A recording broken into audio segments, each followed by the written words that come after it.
welcome back, Guardians.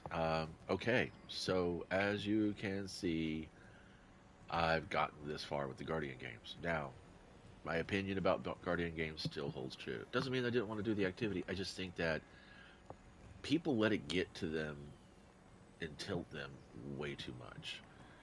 It's I don't really think the Guardian games has a place in the Guardian experience of the tower. Honestly, I really don't. Just like I don't think Gambit has a place anymore in the playlist activity. It's too much like a Vanguard strike. Um, my overall opinion of the Guardian games holds true. It's divisive. It tilts players' activities. It promotes too much inter-team competition. Now, there's an old philosophy that was floating around since about the mid 70s or so that team building experiences, are people would go on retreats and stuff like that. And they would do all kinds of wacky, team building things. What it really was just the idea was the basic idea was that if we recognize a single individual for all their achievements in light of everybody else's achievements, then everybody else is going to one up them because people are naturally competitive. I mean, that's just biology. But there are a lot of us that are also cooperative, and I, I am desperate for a truly cooperative version of Destiny.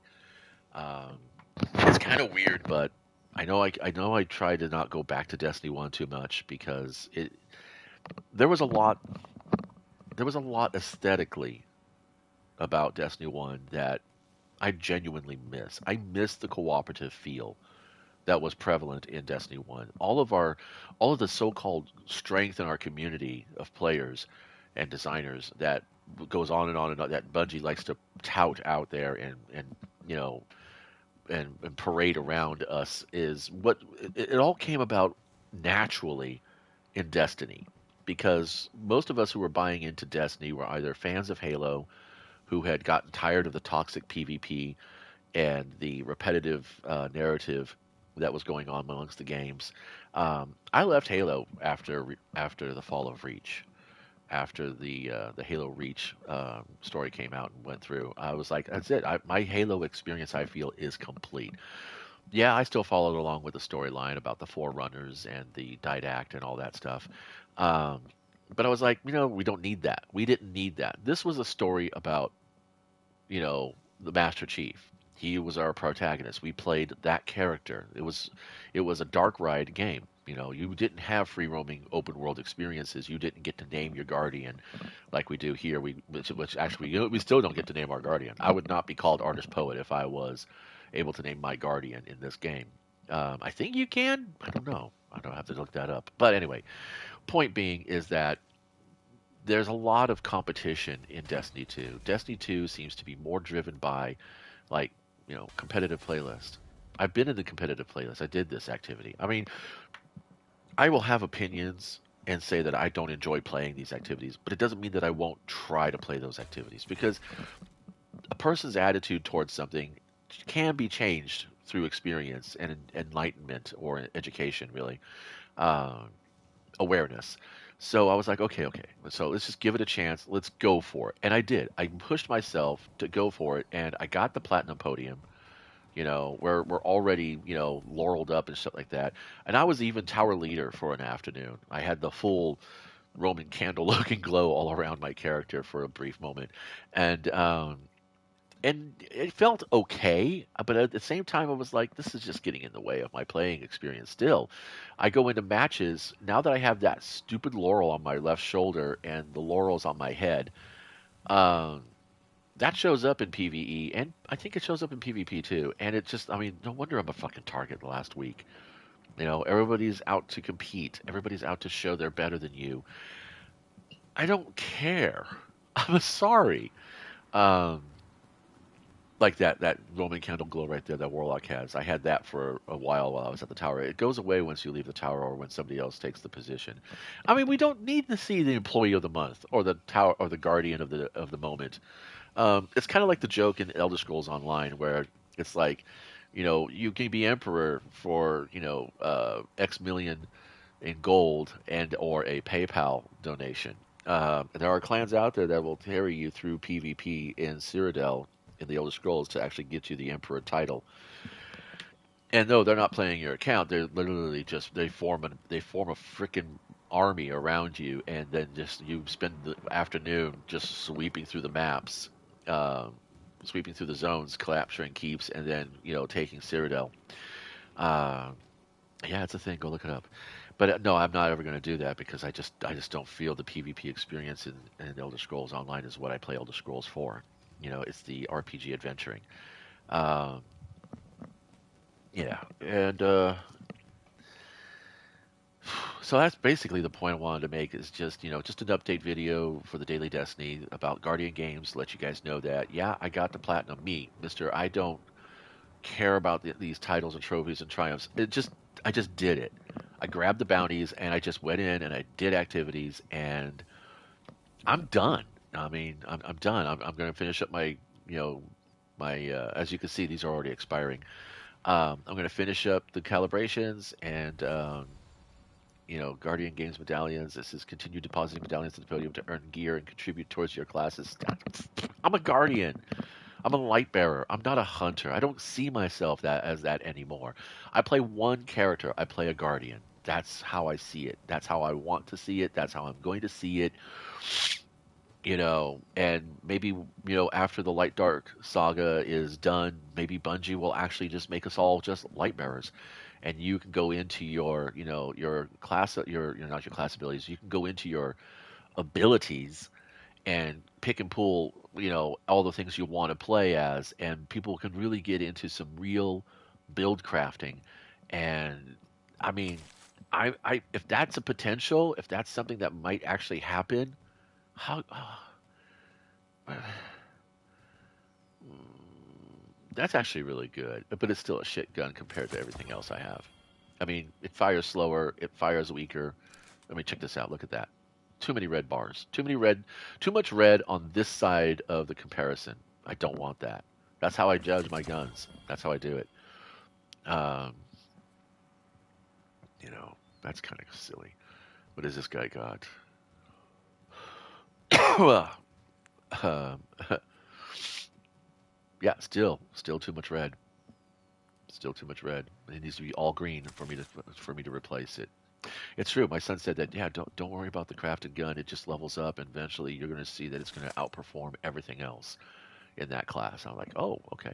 Photo suede cloak. This is the swag. It's got a really kind of a Gundam kind of vibe to it with that angular design to it. Let's see, what can we do with this? We don't want to ornament it. I just want to see what we can do with this. Where's my lawful neutral? I say it's mine, but it's like my choice. Not as. There we go.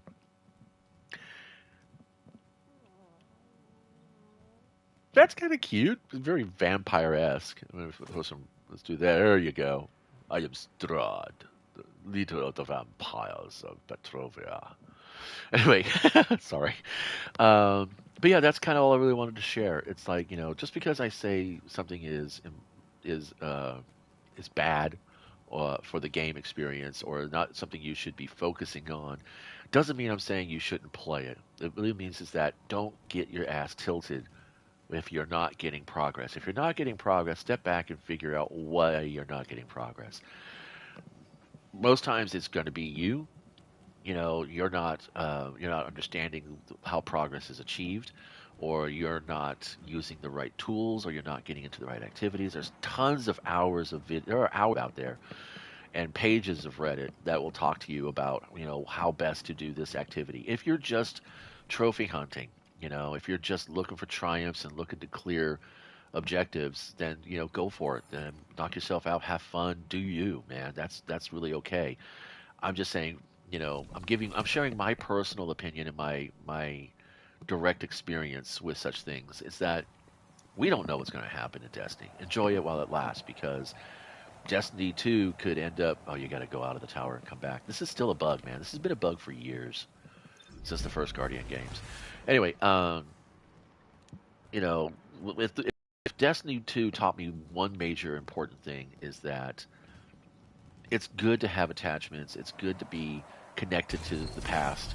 Um, and sometimes it's sad that you're not able to re-engage with that. I mean, yeah, I could still load Destiny 1 and go back in there and play games with people with under Destiny 1 environments, but I don't like doing that. I mean, I'm not. That's actually pretty. Dodging gives a small health and shield bump. Did I collect ornaments for this? Because that is an ugly fucker. That's going to take silver. And it still looks ugly. Man, I just hate the look of that. I There are certain exotics that I would use this because the health and shield bump because I do get up close and personal, but that does better. You know, if I'm dodging under void, it's suppression. If I'm dodging under stasis, it slows. If it's dodging, I mean, all of this helps me get the fuck away. You know, so that's objectively a better choice. I'm just fight me in the comments if you want to. No, I'm not trying to get into. I'm not trying to encourage engagement or anything like that. I'm just saying if you don't agree, then you're welcome to don't agree. Any case, glacial stalwart. Fuck me. So yeah, that's kind of all I wanted to share. It's not backpedaling. It's admitting that just because I might say this is crap, we shouldn't be doing this. We should be focusing our energy on something else doesn't mean you're not, it doesn't say that don't engage in it. I'm just showing you how easy it is to get there. And I'm trying to illustrate just how enabling and entitling this game can be. I mean, you don't need to sweat your ass. You don't need to undercut your teammates. You don't need to, you know, savage your opponents. I mean, I spent these last, was it 4 weeks? Three, 1, 2, 3. I think it was 4 weeks. Um, I spent these last few weeks. I'll just be ambiguous there. Just kind of casually going through it and just incorporating it into my activities. And it's true, just like what Bungie said. Play what you want, how you want. You're going to get rewards. Well, I think the rewards are, for the most part, trash. I don't have a single Guardian games item here except for the metal mantle, which is what you use to collect metals. I mean, really, it's a cloak. I mean, if they put this on a helmet, I'd be like, but it's a cloak, so they're smart. They're going to be considerate of that, and they are aware, and they do like to support gameplay as we so choose to play it. Um, it's just that if you're not playing that high end content, you don't need to worry about having high end gear. You can just enjoy yourself, like I've been doing, and realize that when it gets to a point you're no longer having fun doing a thing in this game, there's so much more to do in the game. You don't need to just throw out the whole, bathroom just because the bathwater looks a little funky or smells a little weird. Um, just drain out the tub, refill it up, and try something different. So I hope that helps. Yeah, I don't know. I hope this qualifies as genuine content, um, and actually does something to maybe enhance your gameplay. Never been really a goal of mine with these things, but it'd be nice to know if it did. So anyway, thanks for stopping by.